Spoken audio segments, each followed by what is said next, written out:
Welcome to Unit 1, Notes 1.1. In this lesson, we are going to be talking about fraction review and linear equations and functions. Now, before we get started, I want to introduce the naming convention that you're going to see in all of your notes and your homework. And that naming convention is right here, the Notes 1.1. Now, just to kind of let you know what the first number represents, that one stands for Unit 1. And then the number that follows the period is the day. So this would be basically 1.1 would be Unit 1, Day 1. So that's how you're going to notice the naming convention that's going to follow through all of these lessons.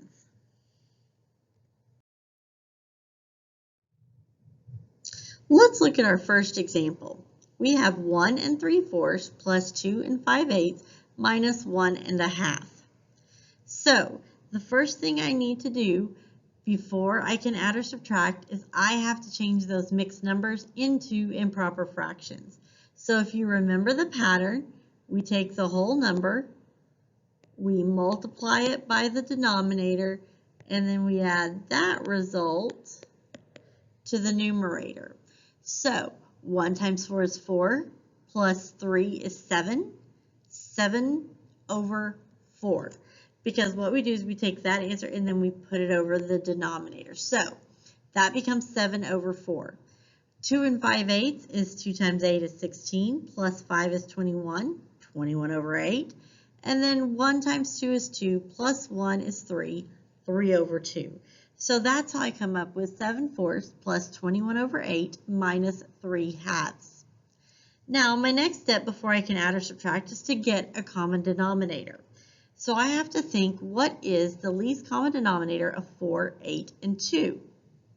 So the smallest number that 4, 8, and 2 all go into evenly is 8. Because 4 goes into 8, 8 goes into 8, 2 goes into 8. Now we're going to convert our fractions to the common denominator.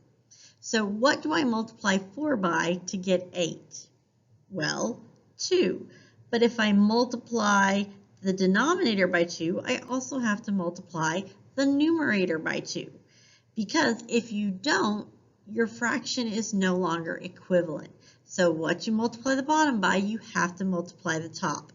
But let's pause for a moment and let's think about that. 2 over 2. What is 2 divided by 2?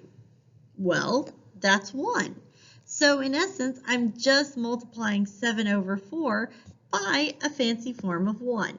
So we're not changing what it equals, we're just changing what it looks like. Okay, so with 21 over 8, that's equivalent. That's already a denominator of 8, so we don't have to mess with him. But 2, what do I multiply 2 by to get 8? Well, 4. So if you remember what you multiply the bottom by, you've got to multiply the top by. So that becomes 14 over 8 plus 21 over 8 minus 12 over 8. Now, one final step before we can combine these. Anytime you see subtraction, you want to change that to plus a negative. Okay, let's look at that again. Anytime you see subtraction, you want to change it to plus a negative. That way, you're consistently adding and you're less likely to make a sign mistake. So now we can add the numerators, but we keep the denominators. So when you're adding fractions, you do not change the denominator, only the numerators. So 14 plus 21 is 35. 35 minus 12 is 23. So that becomes 23 over 8. And that's it. Let's look at example 2. Now, you will notice that we are multiplying and dividing in example 2. So I have 1 3/4 divided by 2 5/8 times 2 1/2. Now, just like we did with adding and subtracting, the first step is we have to change those mixed numbers into improper fractions. So that's the same as the last slide. So that becomes 7 over 4 divided by 21 over 8 times 5 over 2. Now, the next thing you want to do is you want to get rid of any division. Now, we're not technically getting rid of it, we're just transforming it. So depending on who you had for 6th or 7th grade math, you may have heard this one of two different ways.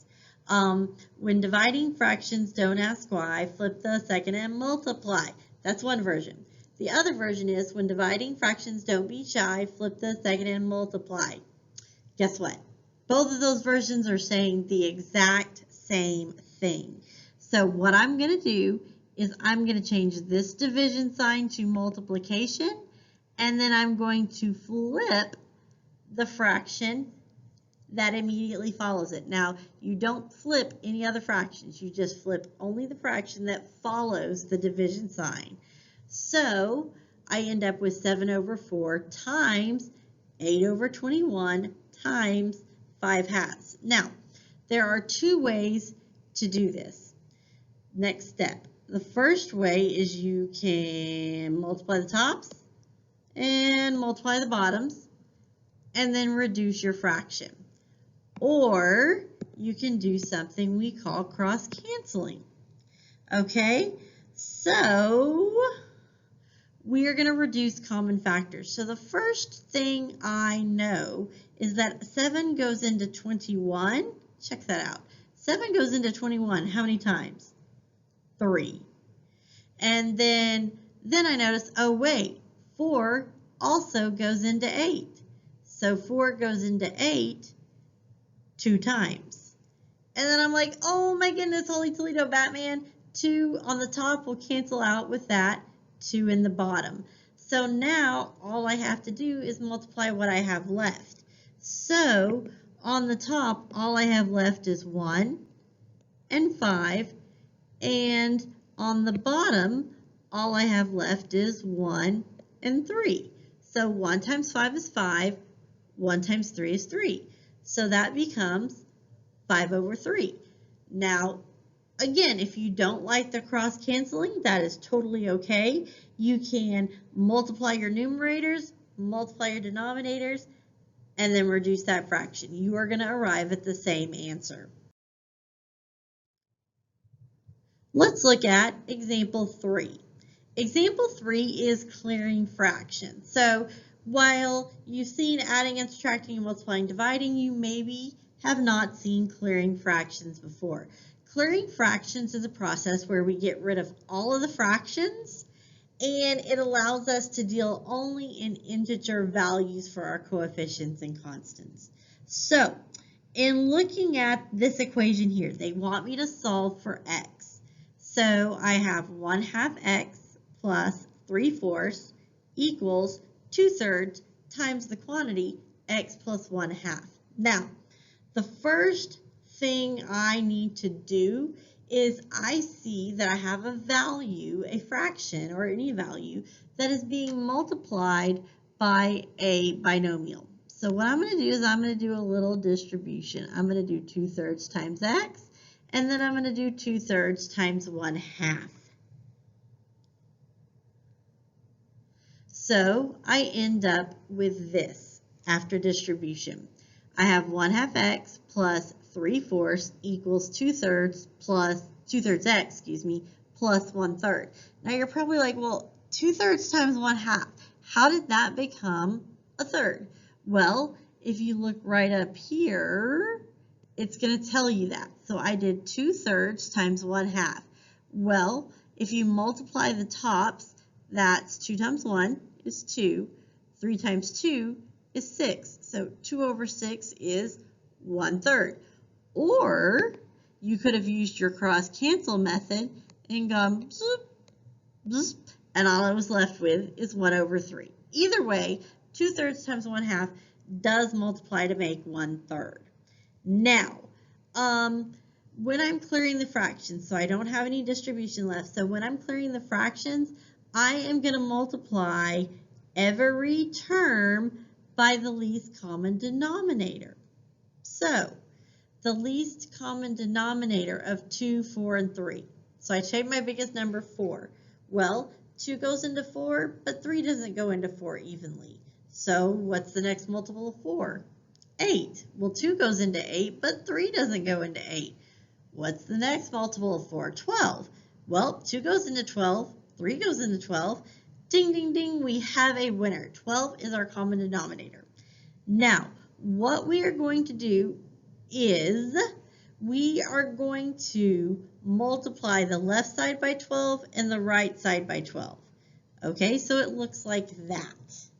Okay, now if you're like, well, I feel comfortable dealing with fractions, so can't I just get everything with 12 and solve it like normal? The answer is yes. But if you don't like fractions, you can do what we're doing here to clear the fraction. So I'm going to multiply each side by my least common denominator, 12. And then I'm going to distribute. So 12 times 1/2 times, plus 12 times 3/4. Then I'm going to do 12 times 2/3 and 12 times 1/3. So 12 times 1/2 is 6. 12 times 3/4, well, that's 12 times 3 is 36. 36 over 4 is 9. And then on the right, 12 times 2/3. Well, 12 times 2 is 24 over 3 is 1. And then 12 times 1/3 is 4. So that's how I end up with 6x plus 9 equals 8x plus 4. Now, from this point on, it is simply solving a normal equation. So I'm going to subtract 6x from both sides. That gets me 9 equals 2x plus 4. Then I'm going to subtract 4 to get 5 equals 2x. Then divide by 2, and I get x is 5/2. So if you don't like dealing fractions in an equation, this is one way to get rid of them. And then you're just dealing with integers. All right, let's move on. Domain and range. Now, I'm sure you heard of domain and range back in Algebra 1 when you were studying linear and quadratic functions. So this will just be a review. So when we're talking about the x values, think about a function. A function has an input and it has an output. So the input is the number or the value that you plug in, and the output is the result after substituting in a value. So typically, we're plugging in a value for x and trying to get out a value for y. So we refer to the x values as the input. So the x values are our input. Well, another word for input is domain. So there's the definition of domain. Domain is the set of all x's. Now let's look at the y values. So if we input the x's into our function machine, it spits out the y values, so that makes y the output. And then, so another word for output is the range. The range is the set of all y's. So domain, set of all x's, or the input values. Range is the set of all y's, which are the output values. Let's look at example 4. So right here before us, on this slide, we're going to show you 3 different ways to represent data. Okay, so the first way is a table, which is exactly what you see before you. It's just a table of values. From the table, we can also represent our data as a mapping. Now, here's something I want to call your attention to in a mapping. Notice that my x's go from least to greatest. So when you're doing your mapping, you always do it from the smallest x to the biggest x. Same with the y's. You take the y values and you arrange them from smallest y to largest y. Now, what we're going to do here is we're simply going to map the x to its appropriate y. So for example, 2 goes to 13. And all I'm doing is pulling this information from my table. -1 goes to 9. 0 goes to 5. 1 goes to 1, and 2 goes to 3. And that is just another way to represent our data. Now, in addition to a table of values and a mapping, we also have ordered pairs. So you can pull the information from the mapping, or it might be easier to pull it from the table. So I have -2, 13, -1, 9, 0, 5, 1, 1, 2, -3. So when looking at these, remember that your ordered pairs are an X-Y combination. It's always X, Y. Okay? Now, let's look at if I were to ask you for the domain and the range. So, if you remember, what is the definition of the domain? The domain is the set of all x's. So, my domain is -2, -1, 0, 1, and 2. So if you're pulling this information from a table and you don't know anything about the other points, all you have to do when writing your domain is to use birdie braces. Well, they're actually called braces, but I refer to them as birdie braces. So you put your set of x's in braces separated by commas, and it's always least to greatest, just like the mapping. And the range is a set of all y's. Well, my y's are -3, 1, 5, 9, 13. Again, put in braces, written from least to greatest. Now, here's one thing you'll notice. This data is discrete. This data is discrete. So you're probably sitting there wondering, well, what is the difference between discrete data and continuous data? Because those are two very big, huge key components here. So, what is the difference? Well, discrete is a finite or countable set of points. So discrete data is a finite. I can actually count 1, 2, 3, 4, 5. I have 5 data points. So that's discrete because I can count it. The other difference is continuous. Okay, so continuous is an infinite set of points, meaning I can draw my graph without picking up my pencil. So, for example, if I was looking at a graph that looked like that, okay, that would be an infinite set of points. There's no way I could count every single point that goes from this end, from the left end to the right end. There's no way. I can't count that. So that is continuous data. So discrete, I can count. Continuous, you can't count because it is an infinite set of points. Let's look at another way to represent domain and range, and that's interval notation. Now, I know that when you're in Algebra 1, you were taught set notation, and that's great. That's another way.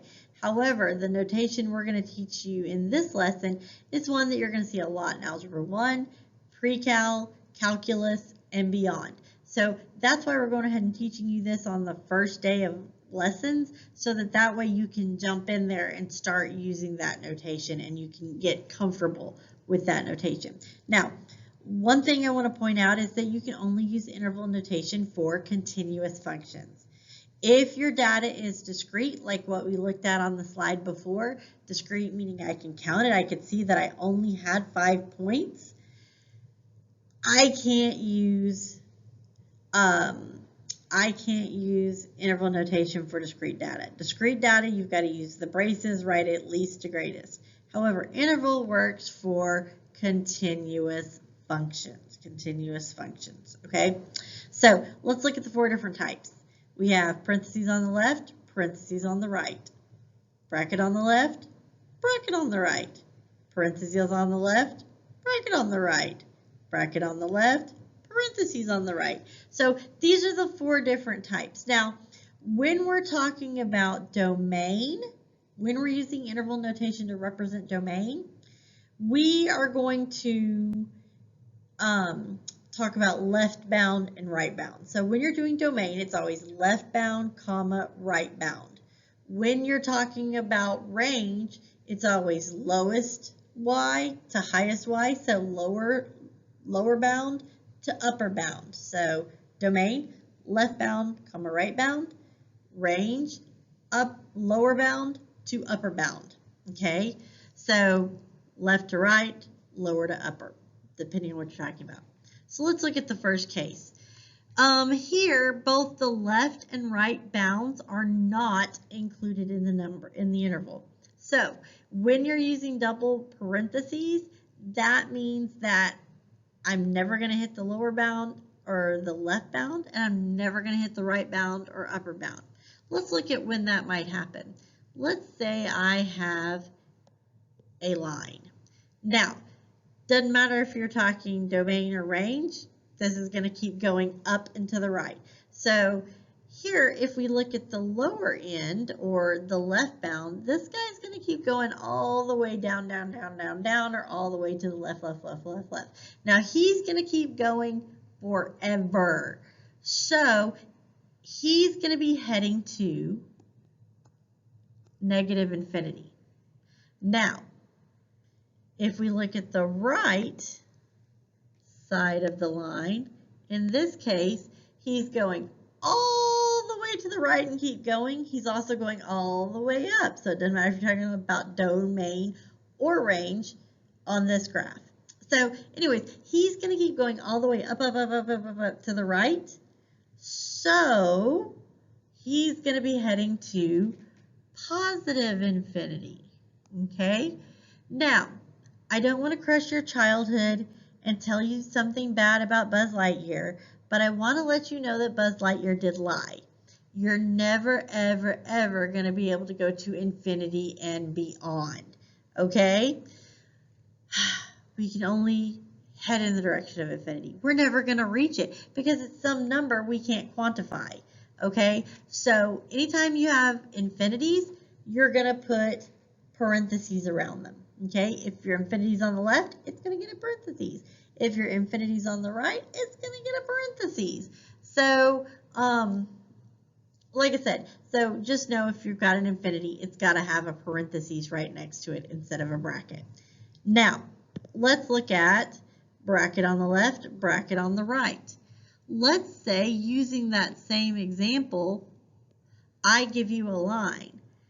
But, so the line is continuous, but I only want to look at the piece of the line from here to here. I don't want to look at the stuff past that. So that is, we typically use bracket on the left, bracket on the right to represent an interval of x values or an interval of y values. Okay, so let's say this point right here is 2, 4, and this point is 7, 8. Okay, so if I'm talking about domain, I would say, okay, the part I'm looking at is 2 to 7. If I was talking about range, I'd say the lowest that I'm looking at is 4, and the highest I want to look at is 8.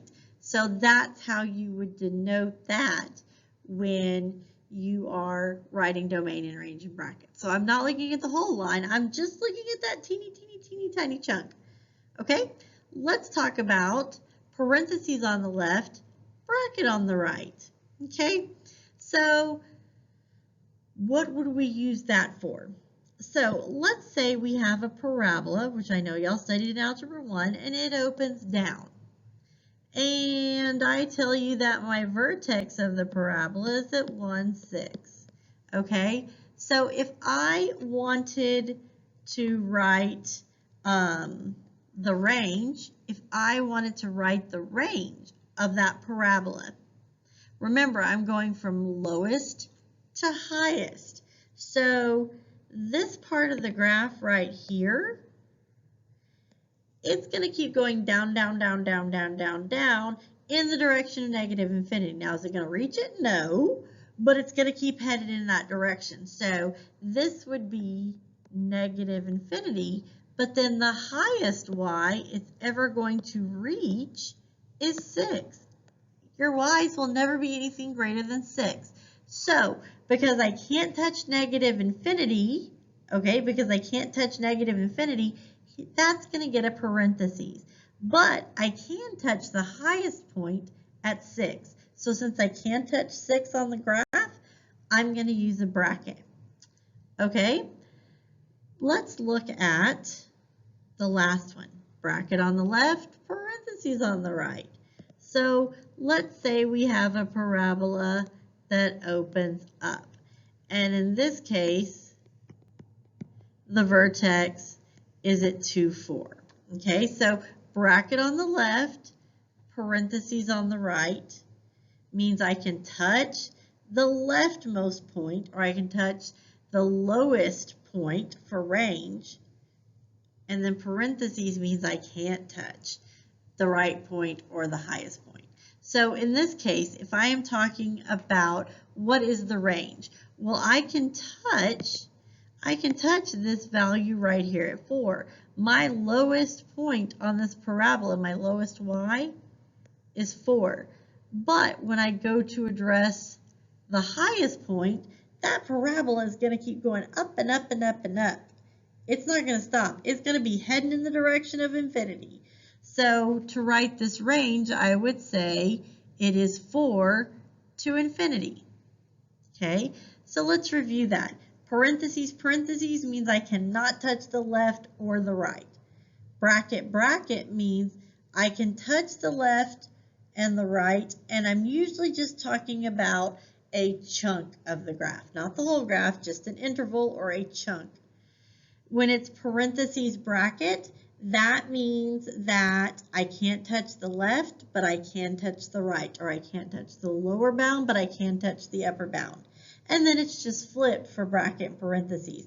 I can touch the lowest point, but I can't touch the highest point.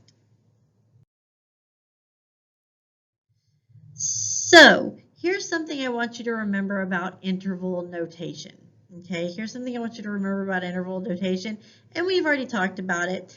If your left bound or lower bound or right bound or upper bound is an infinity, positive or negative, you're always going to use a parentheses because your graph is never ever going to be able to touch parentheses. Or infinity is what I meant to say. So it's never ever going to touch infinity. It's never ever going to touch negative infinity. So we got to use a parentheses, not a bracket.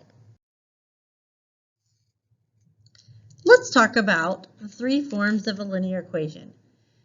The first form is point-slope form, and that is y minus y1 equals m times x minus x1. Now, what you need for point-slope form is you need to know the slope, and when I say need to know the slope, you've either calculated it or it's been given to you, and you must also know one coordinate point from the line. And you can plug these in, and then that gives you point-slope form. The second form we're going to talk about is slope-intercept form. Slope-intercept form is y equals mx plus b. Y equals mx plus b. So, slope-intercept, for slope-intercept form, you need to know the slope or have calculated it, and you need to know the y-intercept or have calculated it. Those are the 2 components that you need for slope-intercept. Lastly, for standard form, that is ax plus by equals c. So here's something we need to know about a, b, and c. So a, b, and c, they need to be integers. So for standard form to work, a, b, and c must be integers. And then lastly, a must be positive. So for standard form to be written correctly, a, b, and c need to be integers, and a must also be positive. Let's look at example 5. Example 5 says to write the equation of the line in point-slope form that contains the points -3, 1 and 3, 9. So, regardless of which form you use, the first thing you always want to do is you want to find the slope. So if you remember back from Algebra 1, the formula for the slope is m equals y2 minus y1 all over x2 minus x1. Now we're going to go back up to the 2 points they gave me in my problem.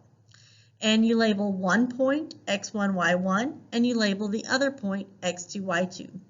And you may be wondering, well, does it matter which one I make x1, y1 and which one I make x2, y2? And the answer is no. You could make the first point x2, y2 and the second point x1, y1. It does not matter. You will come up with the same equation.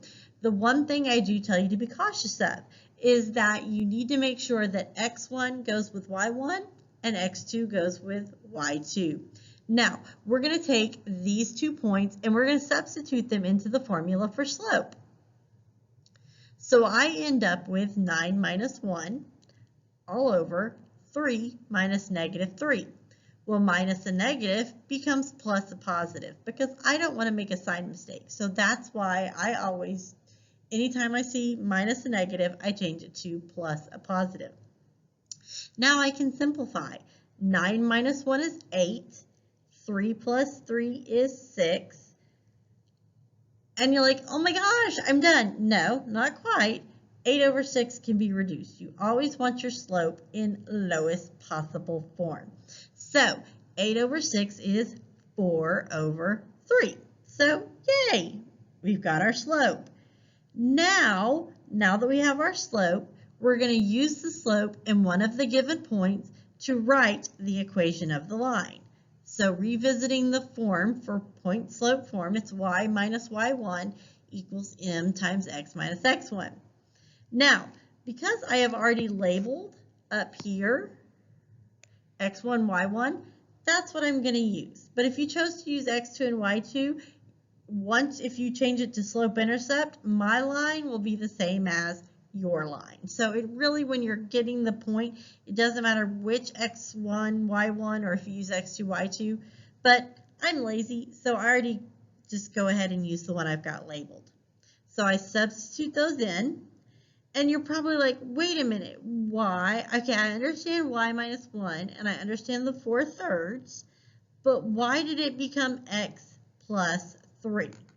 Well, remember back that this, when I substitute it in, this would be x minus a -3. Well, minus a negative is plus a positive. So that's how that comes back to us as x plus 3. But once you substitute in the point you use and you substitute in the slope, you're done. That's it. That's point slope form. Now let's talk about how do we graph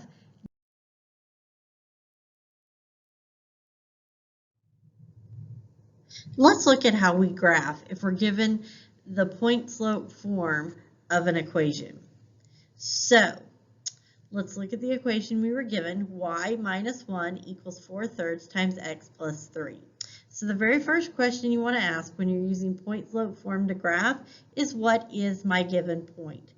And we can look at our equation and compare it to the general form of the equation. So I know that's supposed to be x minus, but in my case it's x plus. So that means x1 is -3 and y1 is 1. You could also check that against, well, that's one of the points we were given to find the equation. So you can do that. The next question you want to ask is, what is the slope? Well, remember the letter m represents the slope. Always, always, always. So occupying the spot of the m in the equation I found is 4/3. So my slope is 4/3. Now here are the steps. We are going to plot the given point and we're going to apply the slope twice on each side of that given point. So here's my graph. So the first thing I'm going to do is I'm going to plot -3, 1. There's my initial point. Now, looking back at slope, we know slope to be rise over run. So in the case of 4/3, that means a positive 4/3. That means I'm going to rise 4 and run right 3. So from my given point, negative 3, 1, I am going to rise 4 and run 3. And I'm going to do that one more time. So rise 4, run 3. Now I'm going to go back to my given point. And what's the opposite of rise 4? Fall 4. What's the opposite of right 3? Left 3. So to go the other direction, I'm going to go down 4, left 3. And I'm going to repeat it. Down 4, left 3. Now that I have 5 points on my graph, I am going to connect the dots. And there is the graph of y minus 1 equals 4/3 times x plus 3. Let's talk about domain and range. So domain is smallest x to largest x. So if I am looking at my line, he's going to keep going all the way down. So he's going to keep going all the way to the left. So he is headed to negative infinity. And then on the right side, he's going to keep going. So that means he's going to be headed to positive infinity.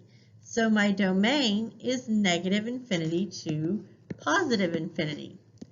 Now let's talk about range. Range is lowest y to highest y. So my line is going to keep going all the way down. So the smallest my range is going to be is negative infinity. Now if you look at the other end, it's going to keep going all the way to the top. So it's going to be headed to positive infinity as well. Now I'm going to let you in on a closely guarded secret. Whenever you are asked the domain and range of a line, your answer will always be negative infinity to positive infinity. So when you're given a linear equation and it wants to know the domain and range, you always will say negative infinity to positive infinity with parentheses because you can't touch infinity. So always, always, always remember that little trick. All right, let's go to the next one. On example 6, they want us to use the line, the equation of the line, that we just found in example 5, and we're going to convert that to slope-intercept form. So we start with what we're given. So we found it to be y minus 1 equals 4/3 times x plus 3. So the first step is I have to distribute. So I'm going to take 4/3 and distribute it to the x, and then distribute it to the 3. So that gives me y minus 1 equals 4/3 x. Now remember, he's kind of over 1, imaginary 1, so 4 times 3 is 12. 12 over 3 is 4. Now we've got y minus 1 equals 4/3 x plus 4. Now you just have to solve for y. So I'm going to add 1 to each side, and that gets me 4/3 x plus 5. And that's as far as you have to go. Now, let's talk about how we graph that. How do we graph that equation? So, remember, we found it to be 4/3 x plus 5. So if you need to write that, you can write it off to the side if you need to look at it. It's y equals 4/3 x plus 5. There's our equation. So remember, that's y equals mx plus b. So my slope, my m value, is 4/3. My y-intercept or b, is 5. So to start graphing this, the first thing you want to do is you are going to plot the y-intercept on the y-axis. That's your very first step. You always do the b first. Think about it in terms of alphabetical. B comes before M in the alphabet, so we're going to graph the b first. So I'm going to graph 0, 5. Now we're going to do the slope just like we did on that last example. So I'm going to go up 4 over 3. Up 4 over 3. And sometimes it might fall a few places off the grid, so it's okay if you extend it up a little. Now I'm going to go back to the b value, the y-intercept, and instead of up 4 over 3, I'm going to go down 4 to the left 3. And then I'm going to do that again, down 4 and left 3. And then it's just a fancy game of connect the dots. Now, that should look like exactly the same line we graphed a minute ago, because it is. It's just graphing it from a different form. And remember, it's linear. So since this is a linear function, my domain and range are always negative infinity to positive infinity. Now let's look at example 7. So example 7 is saying we're going to take the line that we just found in example 6. So we're going to take slope-intercept form and we're going to convert it to standard form. So here's where we started out. So the one thing I know about standard form is that x and y have to be on the same side. X and y have to be on the same side. So I am going to move 4/3 x to the other side by subtracting 4/3 from both sides. So that gets me negative 4/3 x plus y equals 5. Okay, so I've got x and y on the same side. Now I need to clear the fractions. So I have to look and I'm like, well, he's got a denominator of 1, he's got a denominator of 1. So the LCD of 3 and 1 is 3. Now, you'll notice when I multiplied both sides by 3, I actually multiplied by a negative 3. And here's the reason why. Remember, in standard form, your leading coefficient, that a value, that always has to be positive. So if your a is negative, you're going to multiply by the negative LCD. If it's positive, you're just going to multiply by the positive form of the LCD, but you've got to make sure that your leading coefficient is positive. So that's why I'm choosing a negative 3. So when I multiply both sides by negative 3, so I do negative 3 times negative 4/3 and negative 3 times y, I get 4x minus 3y. And then 5 times negative 3 is negative 15. So guess what? Still the same line, but it's now in standard form.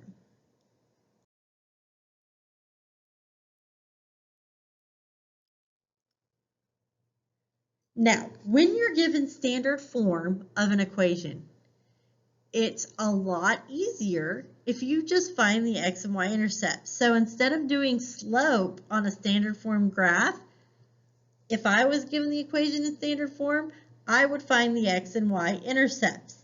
Now, if you remember the x and y-intercept, the x-intercept is where y equals 0. So for the x-intercept, I'm going to, because remember, your x-intercept is on your x-axis, so the y value there is always 0. So for the x-intercept, I'm going to plug in 0 for y. So that gets me 4x minus 3 times 0 equals negative 15. Well, anything times 0 is 0, so I get 4x equals negative 15. Now I'm going to divide by 4. And that gets me negative 15/4. Now, here is where the majority of the kids will still make a mistake from time to time. When you're writing the x-intercept and the y-intercept, you always want to write them as a coordinate point. If you just left it like this at x equals negative 15/4, if you left it like that, you would only get half credit, because an intercept is written as a coordinate point. Now, with the y-intercept is on the y-axis, so anywhere on the y-axis, x is 0. So I'm going to plug in 0 for x. So that's 4 times 0, which we've already said we know to be 0. So that gives me negative 3y equals negative 15. I divide by negative 3 and I get y is 5. But again, if you leave the y-intercept in this form, you will only get half credit. You must always, always, always write your x and y-intercept as coordinate points. So this will be written as 0, 5. Now, all we have to do on the next slide is plot the points, connect the dots. So now we're going to graph. We found the x-intercept on the previous slide to be negative 15 over 4, 0, and the y-intercept to be 0, 5. So I'm going to plot both intercepts and connect the dots. So negative 15 over 4 is like negative 3.75, 0. So it's right there. And then 0, 5 is right there. So now we just connect the dots. And there's my graph of the line. Now you'll notice it is the same line as we graphed on the previous two graphs. And that's because we're using the same equation. And again, talking about domain and range, the domain and range of a line are always negative infinity to positive infinity. Okay, so let's sum this up. If I'm given 2 points, the easiest way to do this is if I'm given 2 points. First step, always find the slope. Then, second step, use point-slope form. And then if they want it in point-slope-intercept form, you just take point-slope and you convert it to slope-intercept form. But then if they want standard, you take it one more step further and you change it into standard form. So if they say find the equation of this line in standard form, find the slope,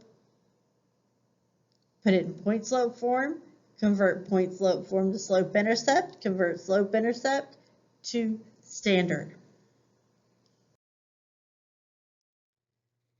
Now, last thing we want to talk about is maximum and minimum over a given interval.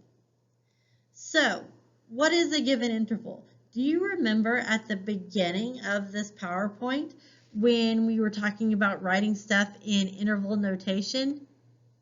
This is a given interval. Okay, so a given interval is not a coordinate point. It's a set of x values. Okay, so the given interval is the domain or the x values that we are looking at on the graph or the function. So this is your left bound x, and this is your right bound. So an interval are two separate x values. Okay? The maximum value is the highest y value within that interval. And then the minimum is the lowest y value. Okay? So the maximum, what I'm going to do essentially is I'm going to plug in the first x and then I'm going to plug in the second x. And whichever gives me the biggest y, that's my maximum.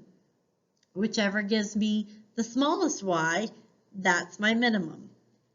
And so I basically said that. Now, because this is a linear graph, you're not really going to have any terms or relative max and mins. We'll talk about those more as we move into absolute value and quadratic graphs, but just know for a line, you don't really have to worry about this, okay?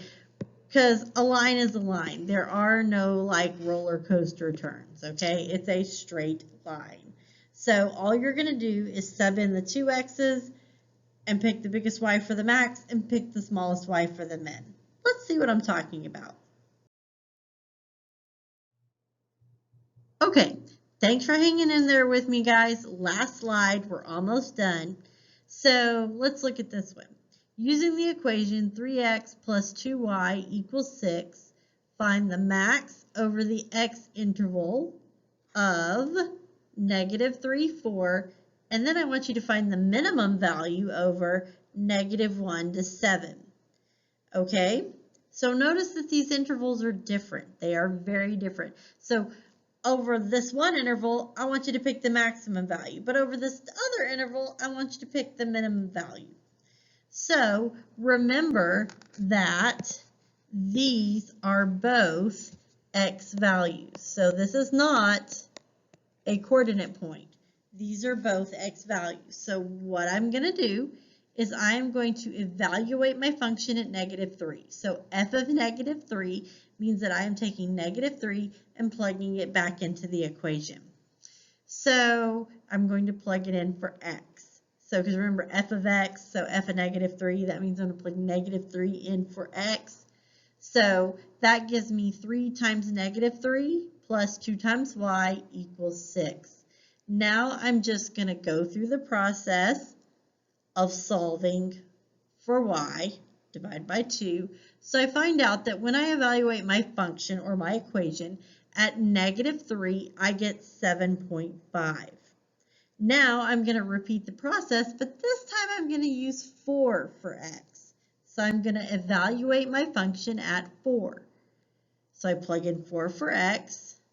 I go through the steps to solve. I get 2y equals -6, divide by 2, and I get -3.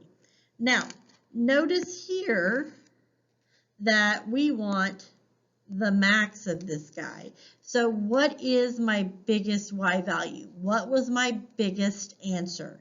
My biggest y value was 7.5. So that makes 7.5 the max and -3 the min. But they wanted the max. So when I go to write my final answer, I just say f of -3 equals 7.5. Don't just write 7.5 because in terms of proper form, just 7.5 is not entirely correct in terms of form. So when we write our answer, we just say f of -3 equals 7.5. Let's look at same equation, but now we're going to repeat the process finding the minimum over this interval. So again, remember, those are x's. So I'm going to evaluate this function at -1. So I get -3 plus 2y equals 6. Add 3 to both sides. I get 4.5. So when I substitute in -1 for x, I get 4.5. Let's try 7 now. 3 times 7 plus 2y equals 6. Subtract 21. 2y equals -15. Divide by 2. And I get -7.5. But in this example, they wanted me to find the min. So let's address which one's which. Well, 4.5 is bigger than -7.5. So 4.5 is going to be my max, and -7.5 is going to be my min. So to answer the question correctly, I would just say f of 7 equals -7.5. All right, so that's it for Notes 1.1. You'll now go into Canvas and you'll complete Worksheet 1.1. Have a good one, everybody.